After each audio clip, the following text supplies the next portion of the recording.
बातमीत सत्यता हीच आमची ओळख। मास्क घेऊन जाणाऱ्या पिकअप वाहनास गौरक्षकांनी पकडले।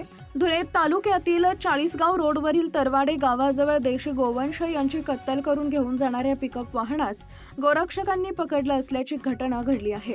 या गौरक्षकांनी गोमांस घेऊन जाणाऱ्या पिकअप वाहनास पकडून पोलिसांच्या ताब्यात दिलाय।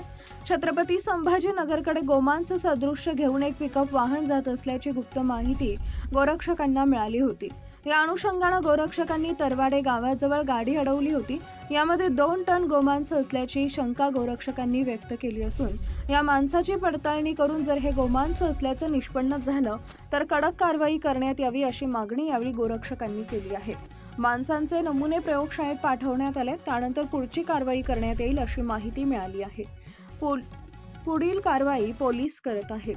संपादक भूषण पवार। गाडीमध्ये गोवंश भरलेले सगळेचे सगळे देशी गोवंश, चोरी केलेले गोवंश आहे आणि ते गोवंश त्या ठिकाणून चोरलेले आणि चोरून त्या इसार मस्जिद जवळ त्याची कटिंग केली आणि कटिंग करून ते छत्रपती संभाजीनगरच्या अलीकडे जे सिल्लोडे जे अब्दुल सत्तार नामक जो कोणी आमदार आहे, मंत्री असेल कदाचित, सत्तेत येते लोक, तर ते अब्दुल सत्तारच्या गाव येते आणि त्याच्या आशीर्वादाने काही लोक तिथे काम करतात। तर त्या अब्दुल सत्तारच्या लोकांकडे हे सगळे गोवंश चाललेले होते। गाडीमध्ये जवळपास 2 टनपेक्षा अधिक गोवंशांना कटिंग केलेली, 2 टन म्हणजे जवळपास 20 पेक्षा जास्त गायी त्या ठिकाणी गायींना कत्तल करून, गायी असेल गोवंश असेल कत्तल करून संभाजीनगर घेऊन चालले होते।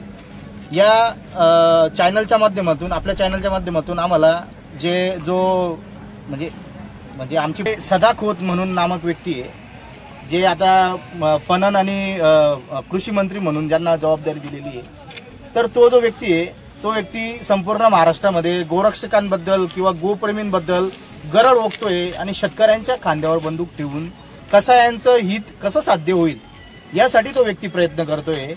तर त्या व्यक्तीला या ठिकाणी ही चपराक आहे। आज जी गाडी पकडली गेली त्या गाडीमध्ये 20 गोवंशाचं मांस होतं आणि गाडीमध्ये जे ड्रायव्हर होते ते सगळेचे सगळे सराईत गुन्हेगार होते। गाडी ज्याच्याकडे चालली होती तो पण सराईत गुन्हेगार आहे, गाडी जिथून भरली होती ते देखील सराईत गुन्हेगार आहे। आणि सर्वात महत्वाची गोष्ट, हा व्यक्ती देशी गोवंश आणि जर्सी गोवंशावरून राजकारण पेटवतोय। तर मी या चॅनलच्या माध्यमातून सांगू इच्छितो की या गाडीमध्ये जेवढे पण गोवंश होते सगळेचे सगळे देशी गोवंश कत्तल करून घेऊन चाललेले होते। तर की गोरक्षकांचा त्याग आहे आणि त्या त्यागाला तू आव्हान देण्याचा प्रयत्न करू नकोस। जय श्रीराम। नाव सांगा। माझं नाव समाधान सुरेश पाटील। वरून आपल्या गोरक्षकांचा कॉल आला की भाऊ अशा माध्यमातून गोमांसची पिकअप जाते आणि आपण पुढं ट्रॉफिक लावा। आम्ही ट्रॉफिक लावली आपल्या सर्व गोरक्षकांच्या माध्यमातून आणि ती गाडी पकडण्यात आम्हाला गोरक्षकांना यश आलं। आपल्या परिसरातील महत्त्वाच्या बातम्या पाहण्यासाठी आजच आमच्या JBTV न्यूज चॅनलला YouTube वर सबस्क्राइब करा आणि बेल आयकॉन प्रेस करा।